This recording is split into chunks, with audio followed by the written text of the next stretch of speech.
રામ રામ ખેડૂતભાઈ, તમારું નામ? તમારું ગામ? નાની કુકાવા. તાલુકો? અને જિલ્લો?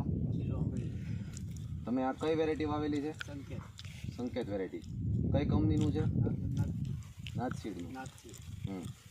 હવે તમે આ વેરાયટી વાવી તો આમાં રોગ જીવાત કેવી લાગે છે? બહુ ઓછી લાગે.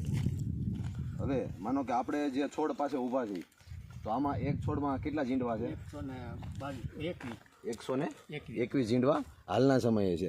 તો આજની તારીખ 13/10/2022ના દિવસે માનો કે આજ રોજ એક છોડમાં અત્યારે 121 ઝીંડવા બની ગયેલા છે, જે ફૂલ ચાપવા અલગ છે, જે આપણે આમાં ગણતા નથી.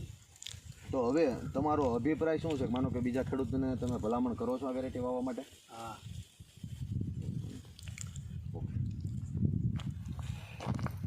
અવાજ આવે છે.